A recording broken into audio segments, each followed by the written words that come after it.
Good evening. It is election night in Denver, Colorado. I'm Kyle Clark at Union Station, where Mike Johnston's supporters are feeling confident as his lead over Kelly Brough has grown just slightly, and the latest ballot results dropped at 8:30. Only about 10,000 more ballots counted. This is dinner break time, you got to remember, for the Denver elections folks, but his lead grew to 7.74% over Kelly Brough.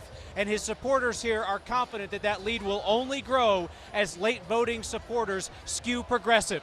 Still an upbeat scene at Brough's headquarters across town, where she is yet to address the crowd. Neither candidate has come out tonight. All eyes continue to be on the city council races, where three candidates endorsed by the Denver Democratic Socialists of America are in very tough races, including incumbent Candy Baca. Results on 9news.com, coverage continuing here and on 9 News Plus.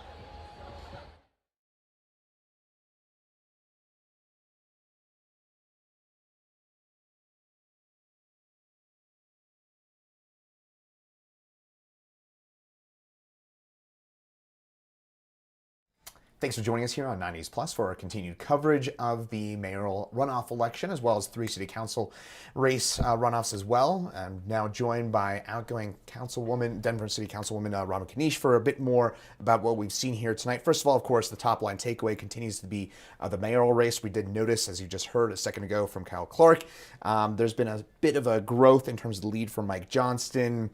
We've got about an 8-point lead for Mike Johnston with about 126,000 ballots counted. Where would you assess that race at this point? It's great to be here, Chris.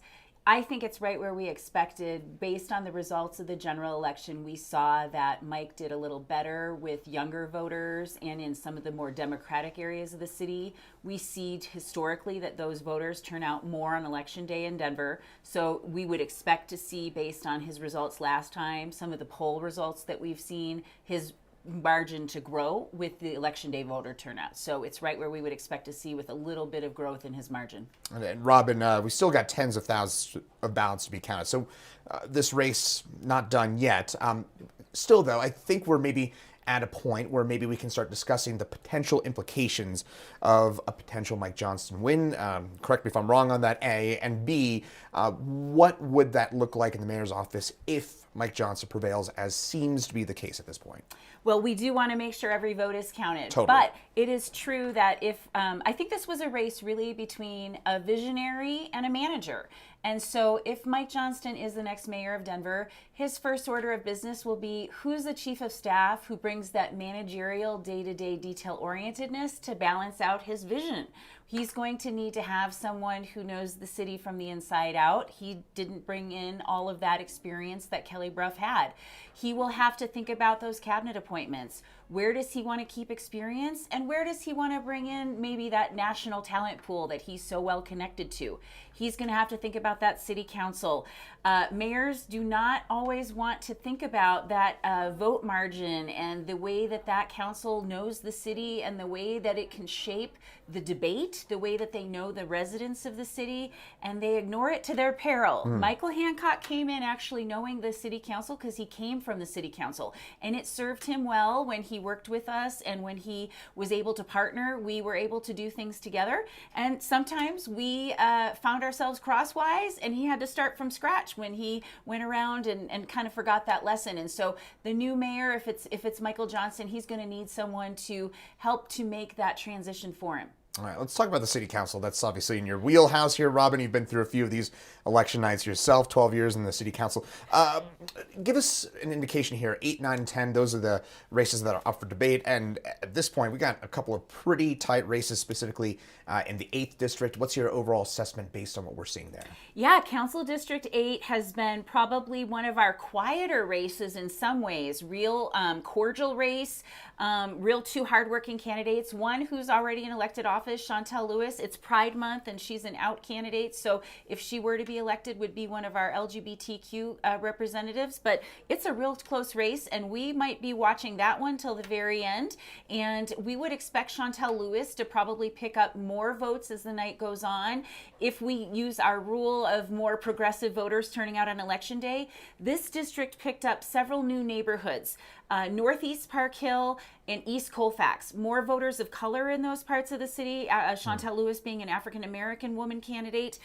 So if we see her base voters more progressive, maybe voters of color turning out on election day, as is historic, then she might pick up maybe more voters and get a lead later in this race. She did that in the general, where she earned her runoff slot. So I think that's a close one to watch. Interesting. By the way, that race currently separated by just 110 votes with about 12,000 ballots counted. So every vote does count. 9th and 10th districts, obviously one of the big takeaways, Kansas City Baca seems very, very likely headed for defeat there in the 9th. And that's obviously would be something that would be a big potential blow for progressives, potentially, right? I love to always remind folks that there are many definitions of this term progressive. You know, in the at-large race, we saw Serena Gonzalez Gutierrez, a very progressive candidate who didn't happen to be endorsed by the Democratic Socialists of America, win in the at-large race. Another candidate, Sarah Parody, who was endorsed by that organization, elected. There are many different organizations who make up the progressive movement. We've gotten a lot of focus on one brand name, but I think that in that particular race, you've got Darrell Watson, who looks like he is in a strong lead. I would expect that race to tighten as well. Same things we discussed in District 8, voters of color turning out later, younger voters turning out later. You saw Candy Sidabaca's vote count increase on the general election. It will increase as well here, but the margin is big this time, much bigger than it was in April. It is a large margin to overcome. Darrell Watson, another out LGBTQ candidate, which means that if he were to be elected, he would be the first out gay male to serve on the Denver City Council and bring that voice again in Pride Month here. So that would be noteworthy and historic for the Denver City Council if he were elected. But we will watch that. But that is, she would have to gain about 3 votes to his 1 vote to be able to overcome him mathematically. So it's a tough burden. We got the vote tally up there right now on the screen. So the margin right now, more than 25 points. That is a huge margin, as you were mentioning there, Robin, for Kansas City Baca to potentially overcome. Quick look here. Also want to mention in the 10th district, Chris Hines holding on to about a 15.5 point lead. But again, it's only about a little less than 900 votes. So these are still kind of the margins where I should say a little less than 1,900 votes. These are still margins that potentially could be overcome maybe here in the 10th, or... This is an interesting one. You know, Chris Hines is an incumbent in the Denver City Council. He came in from the general election looking in a little bit of a concerning position. You know, 2 out of 3 voters in the general election voted for someone else in that 4-way primary. And 2 of those candidates didn't make the runoff, and they endorsed Chris. That clearly must have helped him pick up some votes here in this runoff, and he seems to be in a good place. He is running against a candidate who also tightened her margin. She was not in the runoff until the very last vote counts in the April election. So she picked up her votes late, just like some of these other candidates we've been discussing. She will probably pick up late votes again. And so she will tighten her margin if that pattern continues tonight. And again, young voters, they turn out late on election night. And so we will see her pick up some votes. But again, his margin is helpful, but we should not call that race probably until we see 10,000 more votes, 20,000 more votes counted. All right, Robin, give me the 30,000-foot view here based on what we've seen so far tonight, from the mayor's race down to the city council races. Any sort of trends, anything that's particularly surprising to you at this point? I think that we are going to see a lot of Wednesday morning discussion about progressives in Denver and is Denver not progressive if Democratic Socialists aren't elected. I'd go slow on that conversation. The city of Denver has the strongest minimum wage in the state of Colorado, one of the strongest in the country, some strong support for immigrants that, are coming to our state to escape violence across the world. We have a really strong history of voters approving tax measures for everything from mental health to the arts to developmental disabilities. This is a pretty progressive city. One brand name has become the focus of this conversation, and it'll be a big discussion in the debrief of this election. But regardless of these results, we shouldn't get too overly focused on it in the council races. In the mayor's race, going to be a lot of conversation about money. Money buys you repetition. It doesn't necessarily buy your message. the negative campaigns that were run by the independent expenditures about Kelly Brough's record, they bought repetition, but they didn't buy the message of Kelly Brough's record. Voters, that information is part of what you're running on when you run to lead the city of Denver. Did voters know Kelly Brough? Did they get to know her? She did have a significant amount of money. I don't think she can say she didn't get her message out to voters. So I think the question of, are voters smart enough? Did voters get a chance to hear the stories they needed to hear? Did they get to see beyond the money? That's going to be an interesting question. And I think we've seen voters choose candidates who were underspent in the at-large race. They voted for 2 candidates who got significantly outspent by other candidates. So I don't know that we can only say that, you know, the candidate with the most money won. That might undervalue the voters' ability to distinguish what they saw, too. Robin, I actually lied there. I have one more quick question based off the whole money discussion that you had a second ago. The Fair Elections Fund, obviously, weighing in for the first time here in the city of Denver. What is your takeaway about how it did or didn't alter things?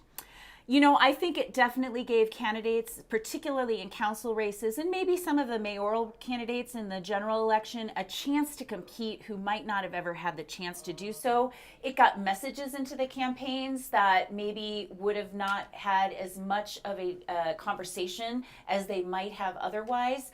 I think we're going to have a serious conversation, though, about it doesn't eliminate outside money. And when you see candidates with the types of money that they have also getting taxpayer money, how do we feel about that? That's going to be something that people have some feelings about.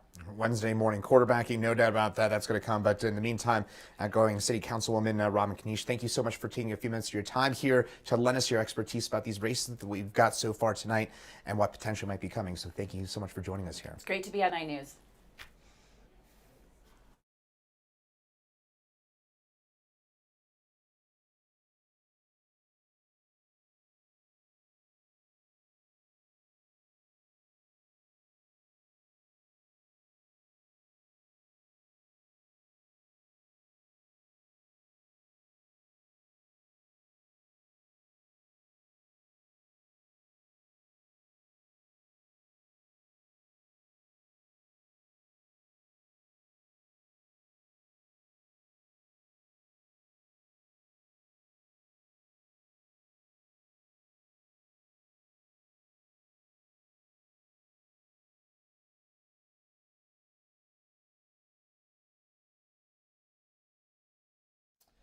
Thanks for joining us once again here on 9 News Plus for our continued coverage of the mayoral runoff. And we now go out to Kyle Clark, who is at the Mike Johnston watch party. And Kyle, right now, Mike Johnston holding about a 9,800 vote lead. That is about a little less than an 8 percentage point lead at this point. What is the mood there at the Mike Johnston camp? Is it a little bit of optimistic early celebration, or is it still a little wait and see pattern there? Oh, no, they feel good. They feel good. Okay. Can I be honest? I can be honest because we're on 9 News Plus, right? Yes, you can. They think they got this. Yeah, they think they got this. I mean, here's the deal. He had a strong lead in the ballots that came in before Election Day, the ones that dropped at 7 p.m. The thought is that a lot of Brough's more high-propensity voters, your older, more conservative voters, would have been in that first set at 7 p.m., in which point he had an almost 7-point lead. 8:30 drop. Remember, that's the dinner time drop, all right? They had Italian tonight at Denver elections. They took a little break. They had some Italian. I don't begrudge any man or woman their dinner, especially when they're performing their civic duty. They had some Italian. They counted 10,000 more ballots. His lead grew by almost another percentage point to 7.74%. The folks here feel good. They see no reason for pessimism. They believe that it is likely that Johnston's margin is only going to widen as the night goes on. Kyle, I know it's maybe a little bit early to be talking about this, but is there any word or any indication that Mike Johnston might come out and speak in the next little while? So I think what happens on these election nights is that a lot of this has to deal with the personalities of the people involved, the candidates involved, and their relationship with one another. Do they have a respectful relationship? Do they have a nasty relationship? In this case, Mike Johnston and Kelly Brough have a very respectful relationship. They hug hello. So that tells me that Mike Johnston's not going to come down and claim victory until Kelly Brough concedes defeat, if that is indeed what happens tonight. And then the other thing, too, is are they the braggadocious type, the Donald Trump claim victory even when you lose, or are they somebody who's a bit more measured and they don't want to, get out over their skis? Both Mike Johnston and Kelly Brough are the don't get out over your skis type. So my thought would be it could be a while before we hear from Mike Johnston tonight, unless the Brough camp looks at the numbers, decides there's not a particularly good path to victory, and make the call early. At the end of the day, these are two people who have been in politics for a long time. They're likely to be involved in public life, both of them going forward, and I don't know that anybody is knocking at the door demanding that they call it an evening at this point. It's been a long campaign. We're getting started on the night. I think this could go a bit longer. Okay, so it could go a little bit longer. Kyle, final question for you here. And again, maybe getting a little ahead of ourselves because this race has not necessarily been called, but you said it there that the Johnston camp feels good. If Mike Johnston does end up prevailing, what does that mean for the city of Denver? Is this what you've described as a status quo continuation of the Hancock regime, or what does this look like moving forward? Well, I think, as we talked about before, Chris, both of these candidates have offered their own stylings of a vision, but it's a lot of recycled parts from Mayor Michael Hancock's administration. And they don't want to hear that. I'm sure the people in this room don't want to hear that. But, this is really, reuse, recycle. And they want to do a couple of different things. They want to stress different strategies, but a lot of it is a continuation of the Hancock administration. The thing that Mike Johnston has made a pledge on that is going to be the thing to watch is that he says that Denver can end chronic unsheltered homelessness in 4 years' time. Bear in mind, no major metropolitan area in America has ever done that in any amount of time. And when we've pressed him on it, he said that this is not a John Hickenlooper-style road home, 10 years to eradicate homelessness. Whoopsie, I was just aiming for it, and even though we didn't hit it, it's all good. No. Michael Johnston says this is a real goal, a real aim in 4 years. That's a hell of a promise to make, and he's invited people to hold him accountable for it. So if he indeed triumphs tonight, it's time to get to work, because 4 years is a really short period of time to eradicate homelessness in a major American city. That is indeed very interesting. But Kyle, thanks so much for taking the time to join us here on 9 News Plus. Lend us your expertise there from the Mike Johnston Watch Party, and thanks again for joining us. And we'll see you coming up at 9 News at 9 and at 10 p.m. as well. My pleasure. All right, Kyle Clark out there again at the Mike Johnston Watch Party. Again, we'll have continued coverage for you here on 9 News Plus, as well as on 9 News coming up at 10 p.m. and also on Channel 20 coming up at 9 p.m. So again, continued coverage for you of the mayoral runoff coming up right here on 9 News.